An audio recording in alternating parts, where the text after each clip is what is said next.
Hey everybody, it's Adward and welcome back to Shining Song Starnova. The last we left off. Well, lots of things. The truth about the situation, about the reality behind Nemu's mother, her past and everything, and coming to terms with reality, I think. At this point, I'm still questioning everything just a little bit. I don't know what to expect. And yeah, Nemu's mother's alive, and apparently we're gonna go see her. This is okay. So let's just After my first night of sleeping far too long, we filed into an Amaterasu television limousine and drove to a seaside town on the outskirts of the city. This inauspicious location was the hiding place of a way to sin all this time. Honestly, it made a lot of sense. Nobody would thought to look at a private that's weird. Nobody would have thought to look at a private psychological care institution all the way out here for the whereabouts of a long-forgotten idol. Haruna walked to the gate and into the hushed halls of the institution. Apparently not even wealth can make you immune to mental illness. Yeah. Perhaps finding fast fortunately caused your mind to destabilize faster than average. I don't think that's a thing. But then again, I'm not a psychologist or a neurologist, so... This is an institution set up for the sole purpose of providing the richest families of Japan a place to discreetly hide their mentally ill. That is so fucked up!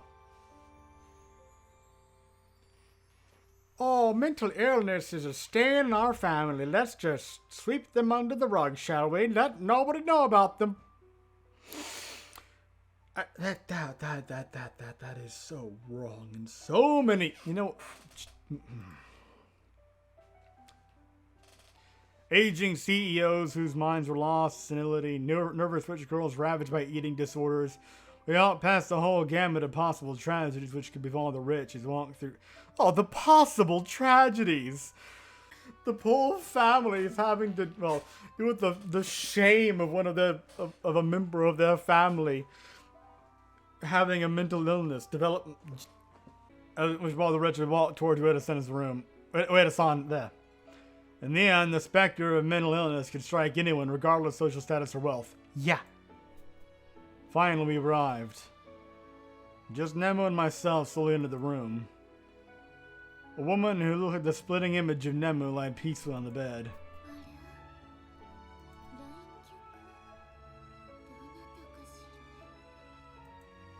Despite being in her late 30s, Senna's face looked a decade younger than what I imagined.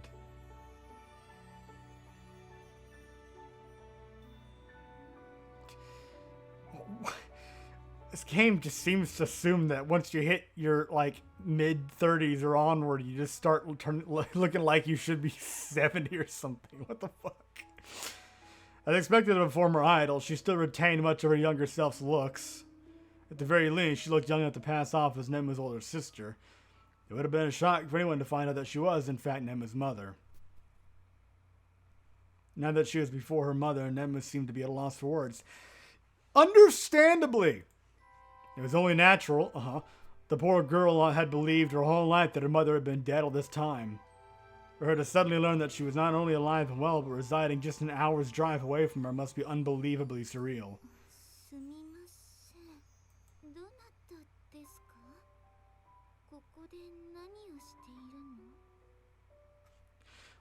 Wouldn't this have been the kind of thing where a professional would be on hand and to have, perhaps counseled beforehand whether or not this is a good idea, or to do their best to prepare Senna for meeting her daughter after all this time? I just wondering. Ellipses, thank you.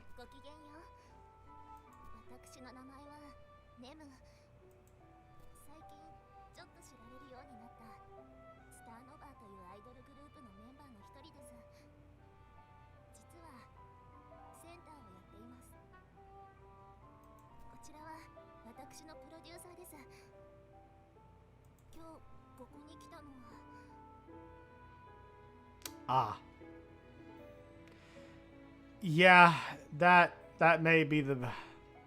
Yeah. sad as it is, that may be the right response to not, you know, hopefully not affect her too badly.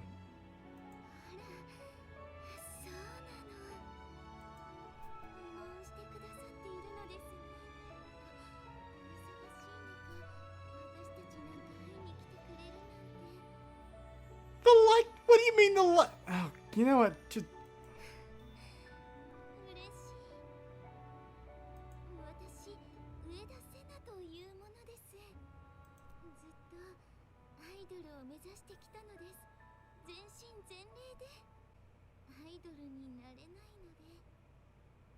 Hmm.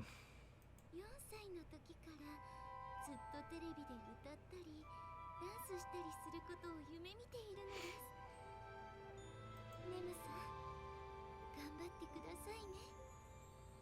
とても厳しいと聞きましたので。私みたいな無知な小娘にはわかりませんが、応援します。ありがとうございます。これからもスターノバを応援してください。 God, もちろんです。今はこのネムネムシャインの温かさを感じて早く直してくださいね。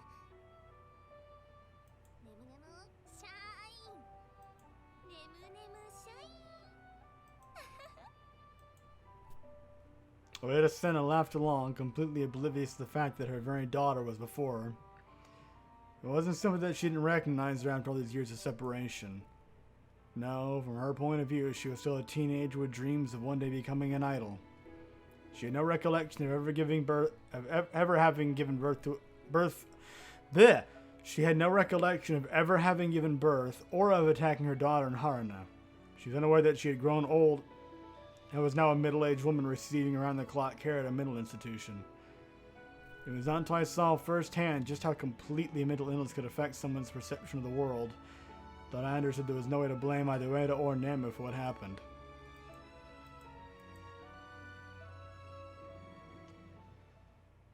Nemu walked out of the hospital without another word. I gave chase and followed to the beach.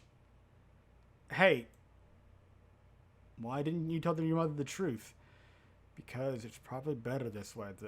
Otherwise, like, the most positive reaction that you could realistically hope for is just confusion and her denying it. At worst, you know, shock. Why did you pretend not to know who she was?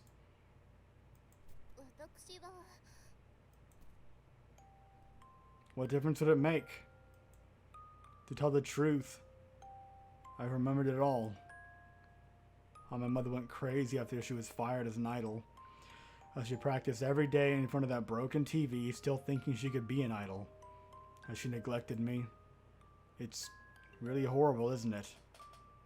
All this time, I thought Haruna-san was to blame.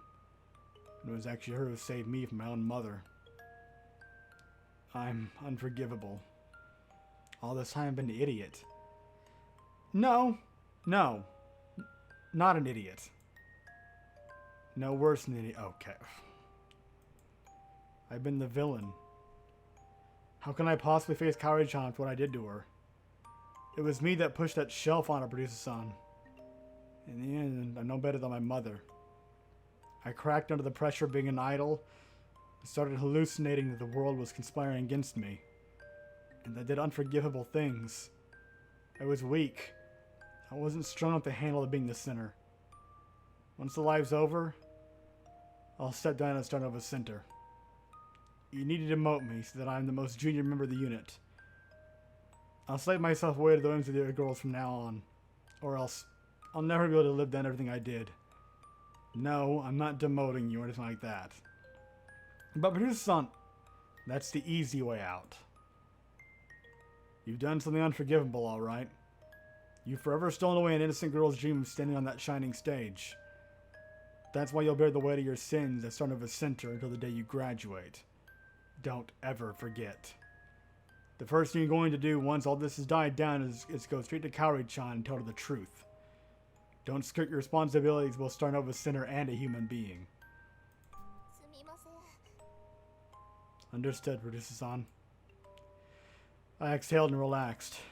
Despite saying that, I couldn't blame Nemu. In fact, I couldn't judge any of the characters in this sad story. Just happened the world was a messed up place that made good people go crazy. Whatever happened, it was due to mental illness. I can no more blame someone who heard voices in her head for acting the way she did than I could blame a blind person for crashing into on the sidewalk. The only thing Nemo could do now is to make amends for her actions. I'm partly to blame too. I ignored your feelings all this time. I got so focused on building my Isla unit that I forgot you were human too. I treated you like a business asset. Maybe if I hadn't been so cold, I could have helped you sooner. No, that's a very good point, actually. Maybe. But then again, lapsing in maybes is kind of a lost cause. It's good to admit the potential of one's prior failings, only if you learn from them, you know? No, Producer-san. It's all thanks to the situation was resolved. Maybe in the end. Please do not blame yourself for what happened at all. Still. Anyways, we've got so much work ahead of us. I've been working so much lately that I feel like I'm screaming from stress. Where's my vacation? Why not cry that to the ocean right now? Do not pull a Final Fantasy X and just start screaming or laughing for no reason. Nah. Besides, it's still pretty early. Hate to wake up someone who spent all night working or something. Let's go to the office. I've called everyone in. This is going to be our final battle. Everything will be decided at our anniversary live. Of course, Peter-san. Let us be on our way. We return to the office to find the entire unit waiting for us. Ah, there they are. They're back. That time you showed your face, producer. You sure called us back here in a hurry. Did something happen? Everyone, I bowed my head to them. Thank you for your work so far. It's all because of your hard work that Starnova has come this far. I know it's selfish of me, but I've got a request. As expected, we're all getting disbanded, aren't we? Everything's all over. Yeah. Please, redouble your efforts. Because we're still going to hold our anniversary live as planned. We'll work around the clock to change public opinion and make our live an even bigger success than what it would have been to begin with. After all, it wouldn't be Starnova unless we also brought our fans a big comeback story. Does this mean... Okay, yeah. We're not going to be disbanded? Yeah. As expected, the Producer-san. Really? Of course. You think this is bad? You didn't deserve to call yourselves idols if you can't take this level of heat.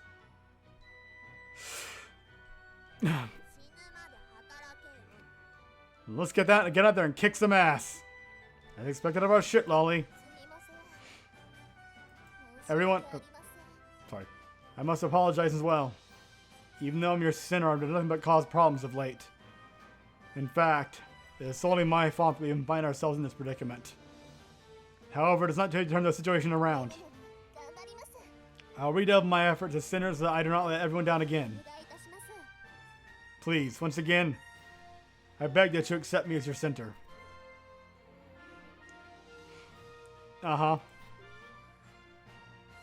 Everyone, Eminem has been through so much. After getting scandalized in the paper like that, wouldn't anyone go crazy?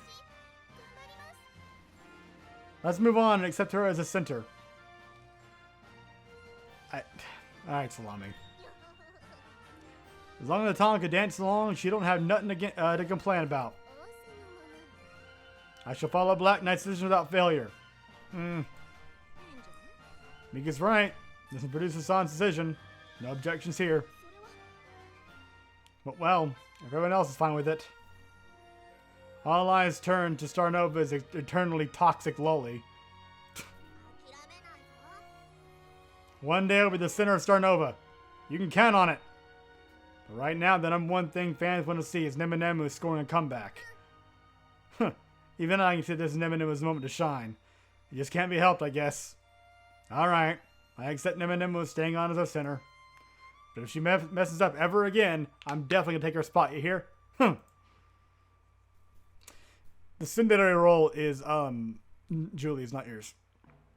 He crossed her arms and turned around, raising her nose like a haughty kitten. Oi! Yeah, thank you. Who's gonna go Cinderella now? You better not be trying to snatch on my mantle here. Yeah, Aki's gonna take the center role and the Cinderella role, and both you and Nemu are gonna be out of a job. Everybody's in agreement then. Nemu will be starting with center. Everyone, thank you very much. I promise I won't let you down again. Once again. I'll do my very best to start with center. Everyone, it's our decisive moment. Let's get to work so we leave behind no regrets. Oh, ellipses. Okay.